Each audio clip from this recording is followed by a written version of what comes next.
3, 4. Est-ce qu'ils vont être longs? Non, ils sont très près, là.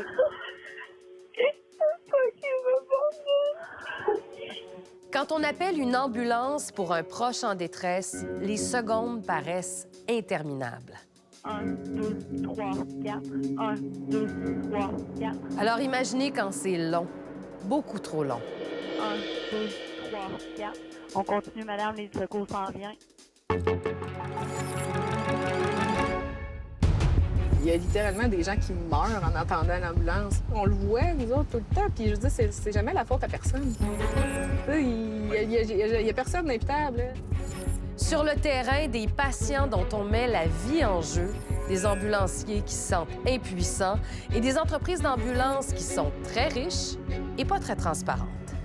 Moi, mon optique était d'une infinie simplicité. Ouvrez vos livres. C'est pas compliqué. Ouvrez vos livres.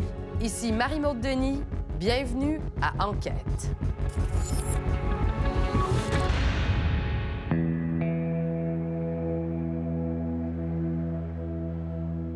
Octobre 2017. Hugo Saint-Onge est photographié devant son ambulance.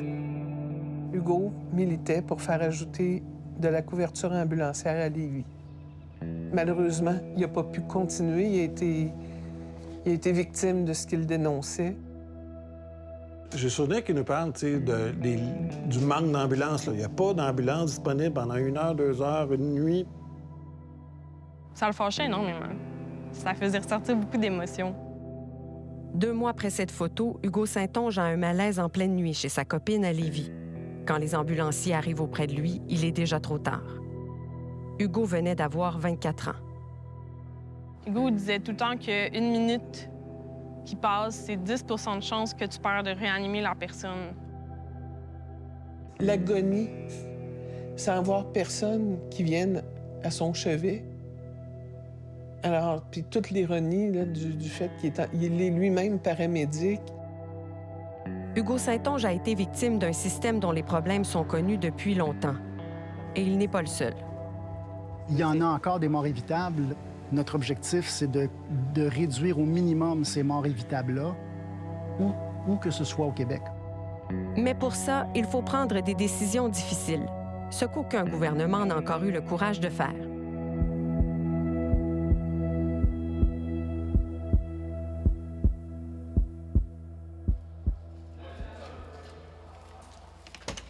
Pierre-Luc Croteau se prépare à commencer son quart de travail. Appliquer les électrodes de défibrillation sur la poitrine nue du patient. Effectuer RCP. Il forme un duo avec sa collègue Josée Thériault depuis plusieurs années. Fait que les électrodes, trousses de médicaments puis trousses de glucose sont là. OK, ça a changé, ça. Ouais. On va passer les prochaines heures avec eux.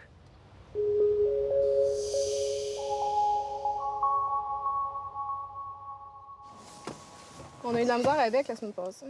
Il travaille à Lévis, pour la même entreprise ambulancière qu'Hugo Saint-Onge, Dessercom. Jeudi, fin de journée, on compte 5 ambulances pour couvrir le territoire.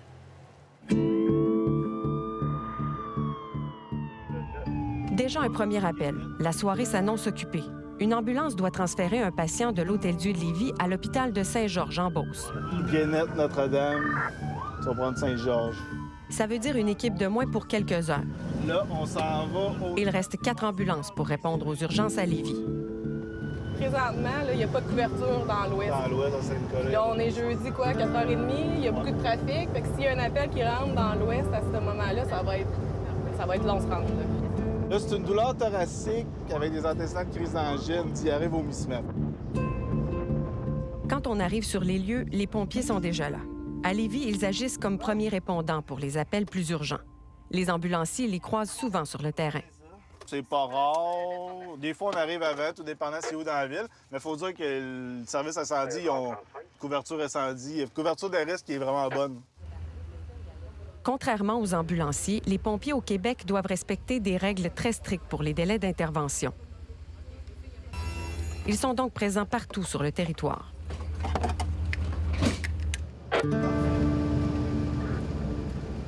Vous, on vous a jamais dit là, que votre cœur il allait vite? Non. Puis qu'il battait pas régulièrement? On est 10-30 Lévis, je vais prendre une communication.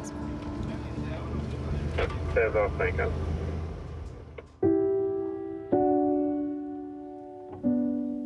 celle-là. Recule, recule. Oh, mon Dieu. Ça?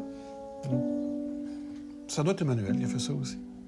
Les parents d'Hugo Saint-Onge n'avaient pas vu ces photos depuis la mort de leur fils, il y a presque 6 ans. Il aimait ça beaucoup, l'escalade, Hugo. Puis il allait... c'est où? En Kamouraska. Kamouraska. Il était heureux de faire ça. C'est sorti avec Emmanuel, là. On pense que quand on va faire 911, il y a une ambulance qui va arriver, là. Alors, ce qu'on a vu, c'est que c'est pas ça qui se passe, là. Le 26 décembre 2017, Hugo Saint-Onge va faire de l'escalade dans un centre intérieur. En fin de soirée, il va rejoindre son amoureuse, Emmanuelle. Elle habite chez ses parents à Lévis, secteur Saint-Jean-Chrysostome. En se couchant, Hugo présente des convulsions. De sa chambre, au sous-sol, Emmanuelle compose le 911. Enquête a mis la main sur l'enregistrement de cet appel qui n'avait jamais été diffusé jusqu'à maintenant. L'appel du 911 est transféré au centre d'appel d'urgence de Chaudière-Appalaches. Service ambulancier. C'est là qu'on coordonne les affectations des ambulances pour l'ensemble de la région. Il est minuit 31. Merci, Chaque minute compte. OK, dites-moi exactement ce qui s'est passé. Je venais de me coucher avec mon chum, puis on Oui. jasait, puis à un moment donné, il a juste commencé à faire du drôle de bruit. Puis La répartitrice doit évaluer l'urgence de la situation. Est-ce qu'il est conscient? Non, ben il a les yeux ouverts, mais OK, là, j'envoie les paramédics maintenant pour vous aider. il a vraiment de la misère à respirer, là, puis il est comme pas de la bonne couleur non plus, là. C'est une priorité 1. Il faut envoyer les ambulanciers tout de suite. Une autre préposée de la centrale cherche une ambulance. Centrale pour le 3535. Pas de réponse. À ce moment-là, aucune des 3 ambulances en service à Lévis n'est disponible. La préposée du centre d'appel se tourne vers une compagnie ambulancière de Québec, de l'autre côté du fleuve, pour demander du renfort. Là, je vais vous dire comment faire le massage cardiaque. Est-ce que c'est possible pour vous de le coucher à plat sur son dos, sur le plancher? Non, il est trop long, je peux pas le déplacer. Si vous voulez que quelqu'un vienne vous aider, criez, par exemple. Non, toujours pas. OK, si vous n'êtes pas capable, on va y aller comme ça dans son lit. Il est trop long. OK, on commence maintenant. 1, 2, 3, 4. Ce n'est qu'après avoir trouvé une ambulance qu'on appelle finalement les premiers répondants les plus près, les pompiers de Bréquéville. Pour le théâtre de Bréquéville, priorité 1. Les premiers répondants peuvent donner les premiers soins en attendant l'arrivée des ambulanciers. En direction à minuit 38. Ils sont équipés d'un défibrillateur, OK, on continue. 1, 2, 3. mais ils ne peuvent pas transporter les patients. On continue, madame, les secours s'en viennent. Avec ses cris, Emmanuelle a réussi à réveiller ses parents. Sa mère reste avec elle auprès d'Hugo. Son père, lui, va attendre les secours à l'extérieur. Non, il y a les lèvres. OK, 1, 2, 3, 4. Après avoir entendu la répartitrice sur les ondes, des ambulanciers d'une zone voisine offrent leur aide. Ils sont à Saint-Charles-de-Bellechasse, à une vingtaine de kilomètres des lieux. 50 centrales. Aimeriez-vous mieux qu'on aille sur votre priorité 1 avant? Sans savoir lequel des 2 véhicules est le plus proche, la répartitrice accepte leur offre et annule l'équipe de Québec. On va excéder de 25 km/h la vitesse permise étant donné qu'il n'y a pas de véhicule sur le territoire. 11 minutes écoulées. On a dépassé le délai d'intervention recommandé de 8 à 10 minutes pour un arrêt cardio-respiratoire. 4, on est rendu à Lévis, on progresse. 4, merci. Les ambulanciers ont encore une dizaine de minutes de route à faire avant d'arriver auprès d'Hugo. Est-ce qu'ils vont être longs? Non, ils sont très près, là. Ouais, en bas! OK. Ça va s'incendier? OK. C'est bon, on va prendre la relève. Minuit 48. 17 minutes écoulées. Ce sont les pompiers qui arrivent en premier. Regarde, on essaie Dieu. Les ambulanciers arrivent finalement, 21 minutes après l'appel d'Emmanuelle au 911, Minuit 52. et repartent vers l'hôpital avec Hugo. Masculin, 24 ans, code 9. 2 chocs de données. Pas capable de l'intuber, là. Difficile à ventiler. On est toujours en manœuvre, là. On va être là dans 8 minutes.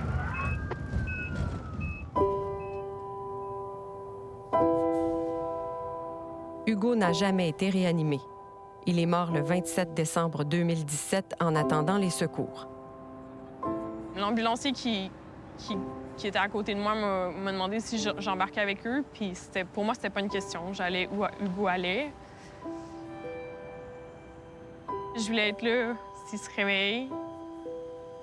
Quand il allait se réveiller. Pas si.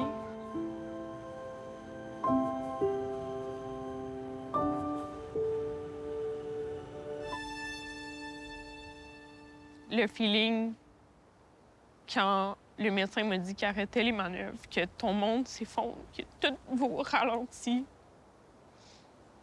Tu veux mourir, honnêtement, hein? C'est comme... Tu veux pas croire que ça arrive. Je pensais que j'allais faire une crise cardiaque, moi aussi, honnêtement, là. J'ose dire que c'est une cascade de rendez-vous ratés. La coroner Julie Langlois conclut qu'Hugo Saint-Onge est mort d'un problème cardiaque mineur déjà connu, mais que c'était possiblement évitable. Le soir du 27 décembre 2017, elle note entre autres que les directives de la répartitrice pour le massage cardiaque sur le matelas n'étaient pas adéquates. Et elle ajoute: il est clairement possible que le manque d'effectifs ambulanciers a joué un rôle important dans le sort de M. Saint-Onge cette nuit-là. Un mois avant la mort d'Hugo, le ministre de la Santé de l'époque avait annoncé 22 ambulances de plus dans la province, mais aucune pour Lévis. J'aimerais ça connaître maintenant la méthode de calcul du gouvernement pour arriver à ça. L'ancien ministre défend ses décisions.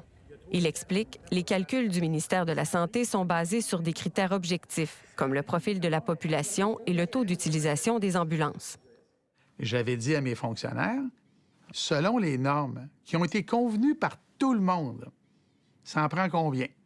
Alors, on a conclu à 22 et il y en a eu 22. Est-ce que tout le monde était content à la fin? Évidemment que non, parce que tout le monde veut toujours en avoir plus. Située en face de Québec, la ville de Lévis est issue de la fusion de 10 villes et municipalités qui longent le fleuve Saint-Laurent sur plusieurs kilomètres.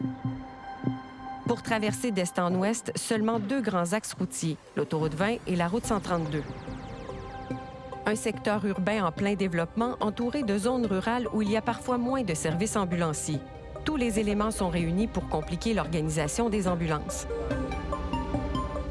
On a le 35 qui est parti à Saint-Georges. Lui, il est parti, on le compte plus, là.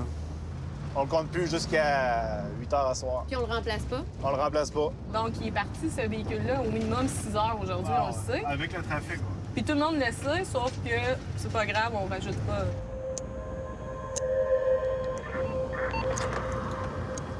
Dans la direction. Sur l'autoroute 20, la circulation est encore au ralenti à l'heure du souper. Pierre-Luc et José sont affectés à un deuxième appel. On arrive sur place 8 minutes plus tard. Ils ont à peine le temps de sortir l'équipement de l'ambulance. Le 39, au véhicule qui se dirige là, on est à Saint-Romuald, on est-tu plus rapide? Oui, c'est vrai, 39 là. On va changer de place, on va aller couvrir un appel plus urgent. Aussitôt arrivés, les ambulanciers quittent les lieux sans avoir vu le patient. Il devra attendre qu'une autre ambulance se libère. Après la pause, on va voir que bien qu'elles réclament davantage de fonds publics, les entreprises d'ambulance sont pas mal riches finalement. On a à peu près un petit peu plus que 100 millions de revenus. Grosso modo, Dessercom, c'est 10 millions d'excédents à chaque année.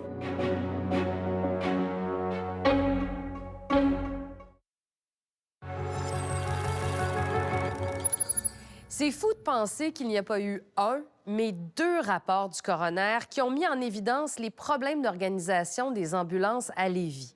Et pourtant, du côté du gouvernement du Québec, il ne semble pas y avoir d'urgence d'agir. Qu'est-ce que ça cache?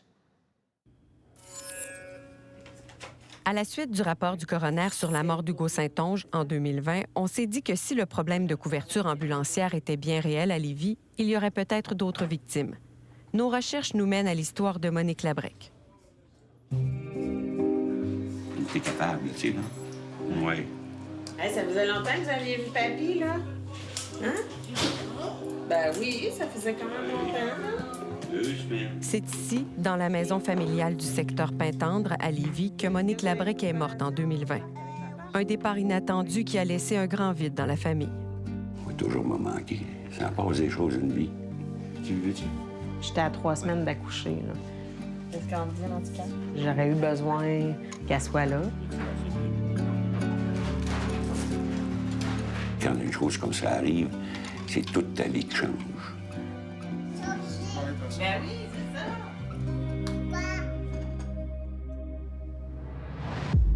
Le 24 mai 2020, Monique Labrec est souffrante, étendue dans sa chambre au 2e étage. Marcel Aubin compose le 911. Une ambulance est disponible et se met en route rapidement. Mais aussitôt arrivées, les ambulancières sont affectées à un autre appel plus urgent. Elles font demi-tour sans avoir vu sa femme. Et il a dit, il y a 2 autres ambulanciers qui s'en viennent. Puis elle a dit, ça ne devrait pas être long. J'ai dit, voyons, c'est ça le service 911. L'autre ambulance n'arrive pas. Marcel Aubin voit l'état de sa femme se détériorer et il rappelle le 911. La 2e équipe arrive auprès de Mme Labrec 1 heure après le premier appel. Je sais que l'ambulancier lui a demandé à un moment donné, fait-tu longtemps que vous êtes blême de même? Ça fait longtemps que vous êtes même, je pense qu'il a employé le terme verte, là. Oui. Hein? L'ambulancier dont il parle, c'est Pierre-Luc Croteau. T'sais, nous, dans notre jargon, on dit que on en emprunte beaucoup à avoir le quick look de notre patient. Bon, mais le quick look, ça a été assez révélateur. Puis du moment où c'est qu'on a déplacé notre patiente, Mme Labrec, du lit à la civière chaise pour descendre les marches, elle est tombée en arrêt cardio-respiratoire. En s'assoyant, c'est là que les lumières se sont fermées, puis elle venait de mourir. Moi-même, je savais pas que c'était ça qui s'en venait. Parce que j'aurais crié plus fort. Ma confiance a beaucoup diminué dans les services d'urgence. Je respecte beaucoup le travail des ambulanciers, là. Au contraire, ils se plaignent de cette situation-là. Si c'est comme ça, vraiment, que ça fonctionne, ça vaut pas de l'air. Hein? Ça vaut pas cher, ça, là, ce système-là. La situation vécue par Monique Labrec n'est pas exceptionnelle. Dans la direction. Souvenez-vous lorsqu'on a quitté les lieux du 2e appel avec Pierre-Luc et José, une personne âgée qui avait perdu connaissance. On est reparti sans avoir vu le patient pour répondre à un appel jugé plus urgent. Direction Saint-Étienne pour une tentative de suicide. C'est exactement ce qui est arrivé avec Mme Labrec, la P7, là. C'est exactement l'exemple parfait de l'arrêt cardiaque de Mme Labrec. On est parti des lieux tantôt, mais au final, on n'a jamais vu la personne. Fait que peut-être qu'elle est plus mal en point que celui qu'on va chercher, là. Le bureau du coroner annonce qu'il va se pencher sur le décès de Mme Monique Labrec. Jusqu'à ce que Radio-Canada révèle les circonstances de sa mort, le cas de Mme Labrec était passé sous le radar des autorités. On a 2 cas, mais on sait très bien qu'il y en a plus que ça. 3 ans après son rapport sur la mort d'Hugo Saint-Onge, Julie Langlois s'explique mal qu'il n'y ait pas eu de suivi complet à ses recommandations. D'ailleurs, la coroner qui a fait le rapport dans le dossier de Mme Labrec reprend un peu encore la même chose en disant « Bien, vous étiez supposé vous asseoir. Pouvez-vous le faire rapidement puis mettre des actions en branle rapidement? Il faut que ça bouge. » Il y a eu mon rapport, il y a le sien, puis on est encore à peu près au même stade. Il faut éviter qu'il y ait des décès reliés à ça. Le patron de Dessercom milite depuis plusieurs années pour l'ajout de services à Lévis. On est en déficit de 54 heures par rapport à la situation de 2018. On a eu un 16 heures supplémentaire en quelque part en 2021. Par contre, l'an passé, on a eu un 70 heures de coupure à Saint-Charles-de-Bellechasse. Mais souvent, l'ambulance de Saint-Charles va venir en relève à Lévis et vice-versa. Donc, c'est un grand déploiement dynamique. Dessercom est né à Lévis, une entreprise de plus de 1000 employés qui offre des services ambulanciers et du transport médical partout au Québec. Presque entièrement financé par le gouvernement, l'organisme à but non lucratif affiche des surplus importants chaque année, principalement grâce à ses contrats de transport ambulancier. On a à peu près un petit peu plus que 100 millions de revenus. Grosso modo, Dessercom, c'est 10 millions d'excédents à chaque année. Bien, on leur a déjà dit, mais écoutez, là, manifestement, vu de l'extérieur, vous êtes plus que rentable. Vous avez donc de la marge de manœuvre. Pourquoi ne vous payez-vous pas le véhicule additionnel? Non, j'ai jamais entendu parler de ça. C'était pas avec vous, peut-être? Non? Ben moi, je suis là depuis 15 ans. Fait que si ça se serait rendu à moi. Qu'est-ce qui vous empêche de le faire? Ben la loi. La loi nous empêche de le faire. Le contrat de service nous empêche de le faire. C'est quoi les pénalités? Vous exposez à des pénalités? C'est quoi les conséquences si vous en ajoutez, si on vous en a pas? Si vous offrez plus de services qu'on... Oui, bien, en fait, j'imagine que ça s'est... En tout cas, à ma connaissance, ça s'est jamais vu. Donc, j'imagine qu'il y aurait des pénalités comme ça pourrait aller jusqu'à perdre le permis. Là. C'est quand la dernière fois vous êtes assis avec le gouvernement ou le ministère pour le demander? Mm-hmm. Bien, on l'a jamais demandé et vous avez raison à ce niveau-là. Mais si je me dis, bien là, j'ajoute, parce qu'à Lévis, on a des besoins, j'ajoute quelque chose à Granby, à Saint-Hyacinthe, à Drummondville, parce qu'il y a des besoins, on aurait plus les marges de manœuvre pour opérer. Il y a plein de choses qui sont faisables. Si la transparence est au rendez-vous, c'est facile à conclure. Et ça se fait, je l'ai fait, moi, dans d'autres domaines quand j'étais ministre, là. Ça se fait. Moi, mon optique était d'une infinie simplicité. Ouvrez vos livres. C'est pas compliqué. Ouvrez vos livres. On veut juste s'assurer que, de part et d'autre, il n'y ait pas d'exagération. Est-ce que vous pensez que j'ai eu accès à beaucoup de chiffres? Je peux vous dire que chez DCRCOM, non. Jamais on a réussi à pénétrer la comptabilité de l'entreprise. Tu sais, la population de Lévis est quand même bien desservie, là. Les gens qui ont besoin d'une ambulance vont avoir une ambulance. Donc, je veux pas faire peur à la population. Vous sentez quand même, parce qu'on le voit, là, vous militez quand même pour une ambulance de plus. Fait que c'est pas pour l'enveloppe de plus. Non, c'est pour réduire le risque, c'est clair. 4e appel. Une autre tentative de suicide. On se rend sur les lieux en moins de 10 minutes. Encore une fois, les pompiers de Lévis sont déjà arrivés. Le 39 avec un masculin de 33 ans. Faut pas oublier que c'est des pompiers, puis le job premier, c'est d'éteindre des feux. Fait que si on serait un incendie, bien, il répondra pas sur l'arrêt cardio-respiratoire. Le milieu ambulancier devrait s'inspirer des services incendies, selon Pierre-Luc et José. En fait, on devrait être dans les casernes, déployés au même titre. On devrait tout être partout. Au retour, beaucoup d'argent public et très peu de comptes à rendre pour l'entreprise d'ambulance DCRCOM. Disons qu'il se rapproche lentement mais sûrement de l'Empire.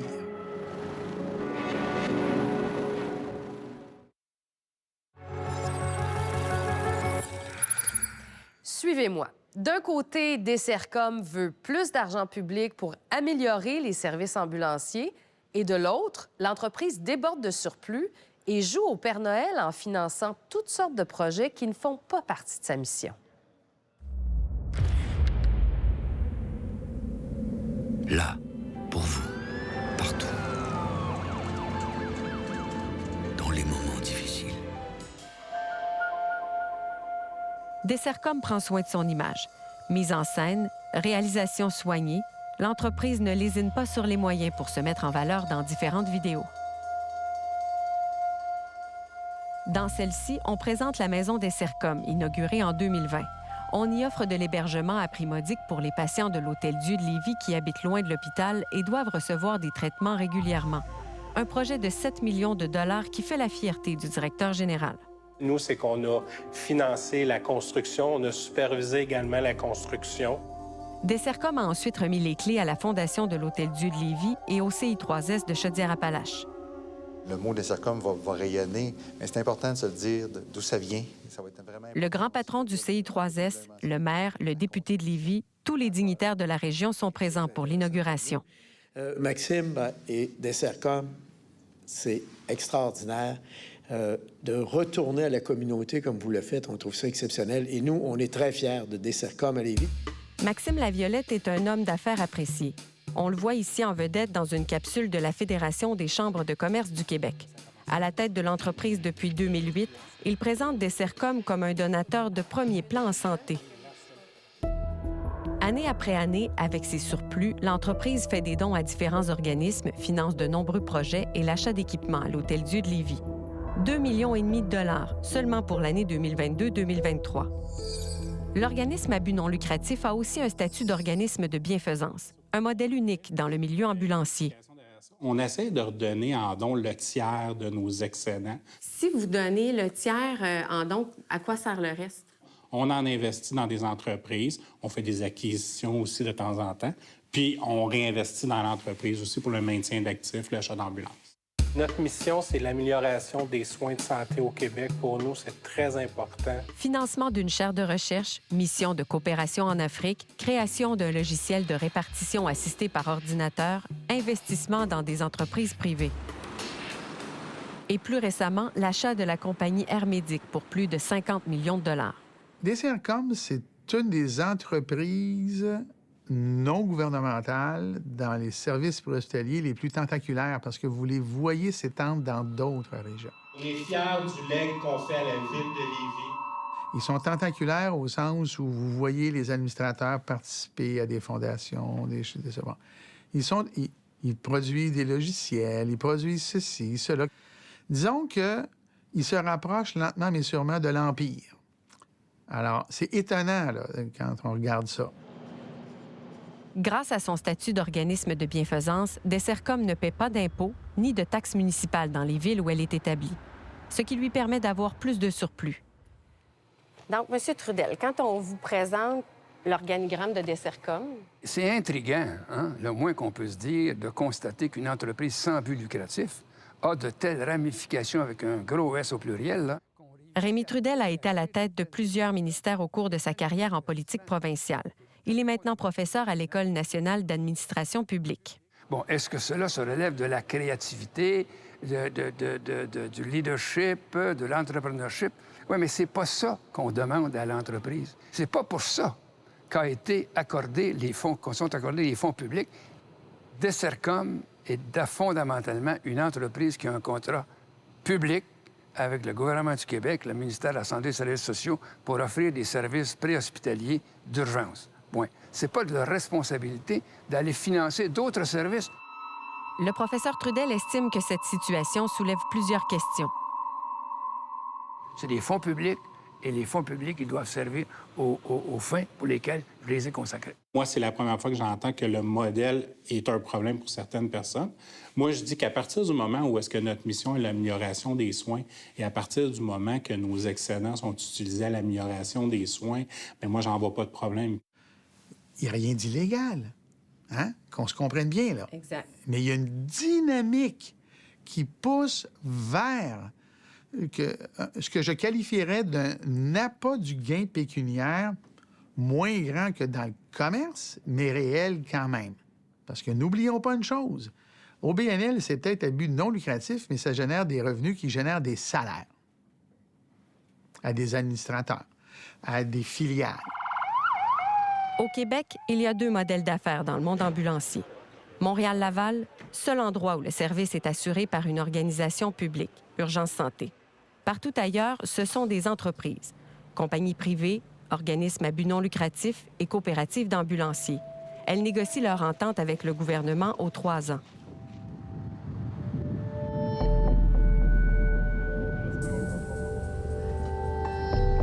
« 21h15. Pierre-Luc et José peuvent enfin reprendre leur souffle. Depuis le début de leur quart de travail, ils ont transporté 4 patients à l'hôpital. L'équipe qui était partie à Saint-Georges, en Beauce, pour un transfert de patients, revient à la caserne. Elle aura finalement été absente du territoire pendant plus de 5 heures sans être remplacée. Il va falloir un jour que le gouvernement accepte qu'une ambulance ça a le droit de, je vais dire, rien faire. Il faut que ça soit parqué sur un point de service puis que ça soit là pour couvrir une zone en tout temps. Aujourd'hui, on compte 7 ambulances à temps plein sur le territoire. Les horaires sont étalés pour offrir une couverture 24 heures sur 24. Les intervenants du milieu réclament au moins un véhicule de plus. C'est pour notre ambulance de secours qu'on a tellement besoin à Lévis. Moi, je suis infirmière auxiliaire. Ah oui, en plus! Puis vous signez ici. Bonjour, madame. Vous savez qu'on a besoin d'une ambulance de surplus à Lévis? Et la Chambre de commerce tente de mobiliser la population. C'est une noble cause. Merci, madame. Merci. Ce que les gens veulent, à Lévis comme ailleurs, c'est que les secours arrivent rapidement quand ils en ont besoin. Mais ajouter des ambulances, est-ce vraiment la solution? Il faut en faire la démonstration si on est dans le champ. Mais si la démonstration est faite que par d'autres moyens, on atteint la cible d'avoir des services préhospitaliers dans des situations comme Hugo, bien, je pense qu'on aura atteint notre objectif. Les parents d'Hugo Saint-Onge déplorent l'inaction du gouvernement depuis la mort de leur fils. En 2021, ils ont déposé une poursuite de plus d'1 demi-million de dollars. On en est venu à la conclusion que c'était la seule façon de se faire entendre. C'est pas simple, là. On n'a pas un intervenant auquel on s'attaque, là. On poursuit plusieurs organisations. La poursuite vise le ministre de la Santé, la centrale d'appel d'urgence et le CI3S de Chaudière-Appalaches, qui était dirigé à l'époque par Daniel Paré. Comme Dessercom, il réclamait alors au ministère de la Santé une ambulance de plus à Lévis. Mais aujourd'hui, comme sous-ministre, il répond à la Ville que ce n'est pas nécessaire. Bien, c'est un peu Daniel Paré qui répond à Daniel Paré. Bien là, il dit non, c'est pas nécessaire. Dans une lettre que nous avons obtenue, il écrit qu'avec le taux d'utilisation des ambulances à Lévis, l'ajout de ressources n'est pas nécessaire. Je vais garder ma déception si, dans les prochaines annonces, Lévis n'est pas là. Là, je pourrais être déçu, mais je garde espoir qu'il y aura un ajustement ici à Lévis. J'ai peut-être perdu un peu de naïveté. On avait peut-être plus confiance que l'Organisation des services publics allait prendre ça en charge puis s'en occuper pour faire changer les choses. Qu'on ne serait pas obligé de se battre comme on se bat actuellement. Si les recommandations avaient été suivies, si on avait amélioré la desserte ambulancière après le décès d'Hugo, est-ce que vous auriez entamé ce genre de recours-là? Non. C'est clair, hein? On fait ça pour Hugo.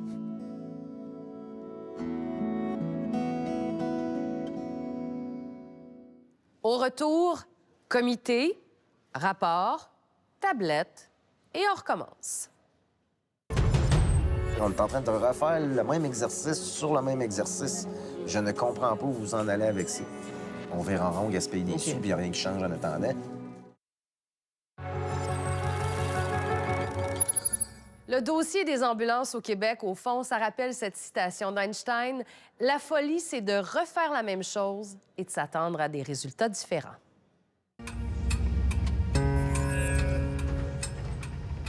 Bon, c'est nous autres, ça? Dis que oui, on est en route. Je pense qu'elle va... écoute, je pense qu'elle va nous dévier. Le GPS fonctionne pas. Homme dans la quarantaine, douleur aux oreilles. C'est peut-être 8h01 qui a dit d'appeler. Même si ce n'est pas urgent, le patient veut absolument être transporté à l'hôpital. Et les ambulanciers ne peuvent pas refuser.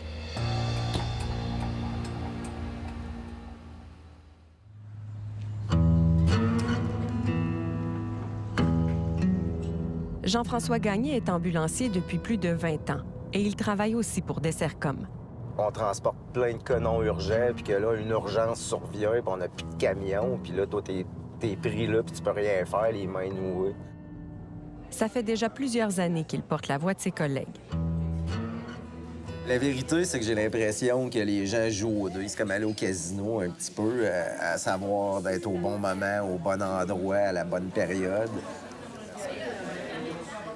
Si les ambulanciers à Lévis transportaient juste les cas urgents qui nécessitent un transport ambulancier, est-ce qu'on en aurait assez de véhicules? Je pense qu'on serait soit assez ou très proche de l'aide. Dans le sens... de jour, j'ai envie de te dire qu'on serait correct. La nuit, c'est un peu plus corsé parce que un accident de voiture, 3 personnes, ça arrive vite. Fait qu'aussitôt qu'il y en a plus que ça, bien là, tu tombes en déficit. Mais tu sais, je considère qu'effectivement, si l'ambulance ne faisait que de l'ambulance, on serait probablement assez. À Lévis? À Lévis, puis à Québec, puis à bien des endroits. Ça vient heurter la fibre du clinicien en moi, là, de dire il y a des vies qu'on pourrait sauver, puis on ne l'a pas fait. Les niveaux sont baissés sous les seuils. Ambulancier et infirmier de formation, haut fonctionnaire réputé, Michel Doré se consacre aux soins d'urgence et à la gestion des catastrophes depuis près de 40 ans. J'étais le professionnel expert du comité du CAR. En 2019, la CAQ lui a confié la mission de planifier la transformation du système préhospitalier d'urgence, ce qu'on a appelé le comité Doré. On a un système qui est très centré, encore aujourd'hui, sur les paramètres de transport, beaucoup plus que sur des paramètres de soins. Et en fait, si on regarde la réglementation, la législation d'origine, elle était très similaire à celle qu'on trouve avec la loi du texte. Les entreprises ambulancières ne sont soumises à aucun processus d'accréditation. Elles ont le monopole dans les zones associées à leur permis. La loi oblige les CI3S et les CIUS à déposer au ministère de la Santé un plan d'organisation des services ambulanciers sur leur territoire. Mais ces plans d'organisation-là, lorsqu'on était au comité, on les a demandés aux établissements et on n'en a pas reçu. Ça a beaucoup de similitudes avec un schéma de couverture de risque incendie. Et si on avait de tels plans d'organisation préhospitaliers, probablement qu'on aurait les objectifs, les indicateurs des performances. C'est pour ça qu'on a besoin d'avoir des objectifs, mais des objectifs qui touchent le patient. Tu sais, comment de gens on réanime? C'est quoi l'objectif de temps-réponse? Partout ailleurs, aux États-Unis, au Canada, on fixe un objectif et si on n'atteint pas l'objectif, on regarde des solutions et l'ajout de ressources peut être une solution, comme il peut en avoir d'autres. Avec le temps, un rapport de force malsain s'est établi entre le gouvernement et les entreprises ambulancières. C'est ce que d'ailleurs, un des éléments qui est déploré par la vérificatrice générale du Québec, c'est de ne pas pouvoir connaître réellement, concrètement, quelle est la proportion du milliard de dollars de fonds publics qui est consacré aux préhospitaliers qui va vraiment au service aux citoyens. 3 entreprises ambulancières n'ont pas accédé à nos demandes d'information. Leur motif était que les sommes qu'elles avaient reçues du gouvernement n'étaient pas des subventions, mais plutôt un achat de services. Soulignons que la quasi-totalité des revenus de ces 3 entreprises ambulancières provenaient du gouvernement. Le ministère de la Santé mise sur son nouveau contrat avec les entreprises ambulancières qui les forcera, selon lui, à être plus transparentes. Je vais être très clair là-dessus. Le contrat qu'on a avec eux va être conditionnel à la réception des états financiers. Mais encore faut-il faire un suivi régulier et appliquer les pénalités, ce que le ministère ne faisait pas alors qu'il existait déjà des mécanismes de vérification dans les contrats antérieurs. Les mêmes problèmes sont documentés depuis plus de 30 ans. La loi n'a pas été revue depuis 2002. Elle est désuète et favorise la confusion dans les rôles et responsabilités des différents acteurs qui se renvoient la balle constamment. La solution, est-ce que c'est d'étatiser, de rendre tout public? L'étatisation est une option, mais elle n'est pas la seule. Il y a des façons de rendre un service de qualité plus homogène sur l'ensemble du territoire québécois, avec une reddition de comptes, une transparence et, je dirais, une assurance que le maximum de ressources disponibles est consacré à la mission. Et ça, il y a différents modèles pour y arriver. Je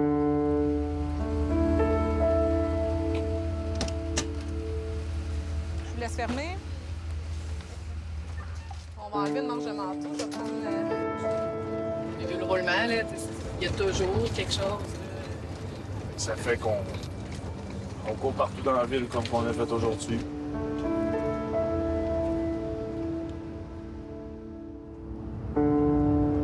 Il y a littéralement des gens qui meurent en attendant l'ambulance. On le voit, nous autres, tout le temps, puis je veux dire, c'est jamais la faute à personne. Il y a personne d'imputable, là.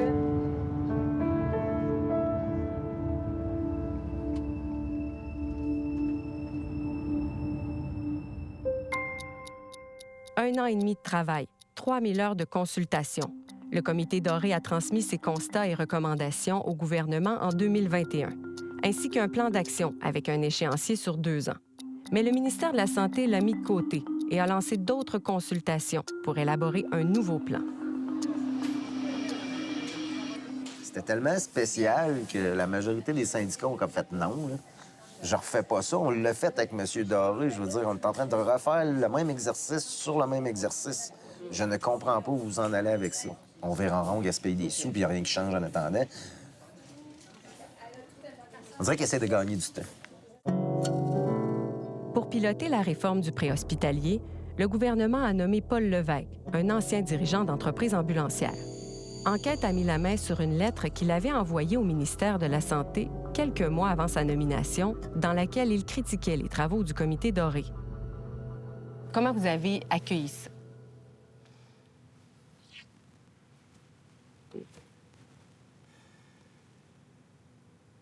Honnêtement, cette question-là, je suis en dehors du mandat du comité de transformation.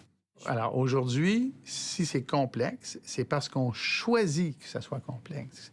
Et quand je dis choisi, c'est qu'on accepte de ne pas avoir le contrôle complet. Et ça prend un certain courage. Mais quand l'objectif est de plaire, des fois, la réserve de courage reste au repos. Est-ce que ça manque de courage? Totalement. Mais le courage, ça ne paye pas en politique. Le 1er septembre dernier, le CI3S de Chaudière-Appalaches a réitéré sa demande d'ajout de service à Lévis. Par courriel, le ministère de la Santé répond qu'il produira incessamment une nouvelle analyse et des recommandations.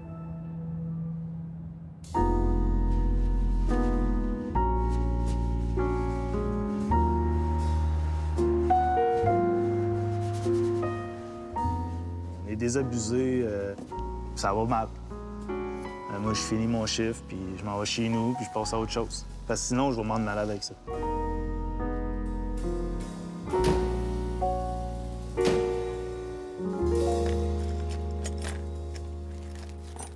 À quelques jours du 3e anniversaire de la mort de sa femme, Marcel Aubin se prépare à partir à la pêche.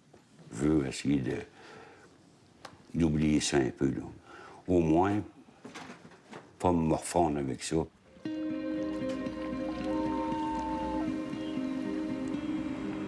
C'est sa fille Amélie qui a acheté la maison familiale.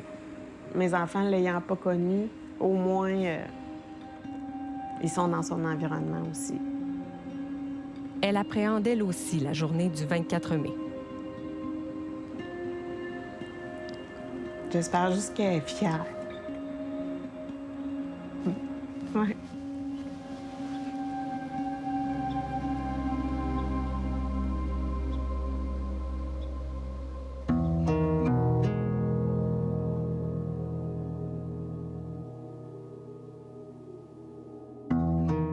J'espère que tout le monde peut trouver sa pièce de puzzle, mais surtout qu'ils la perdront pas, comme moi je l'ai perdue, parce que c'est des choses qui sont possibles de changer.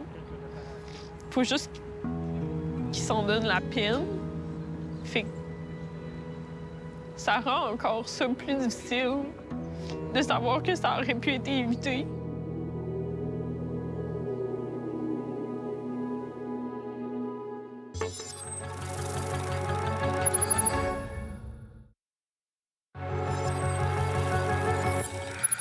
J'espère que vous avez apprécié le reportage de ce soir. Au nom de toute l'équipe, merci beaucoup d'avoir été là. Je vous donne rendez-vous la semaine prochaine pour une autre enquête.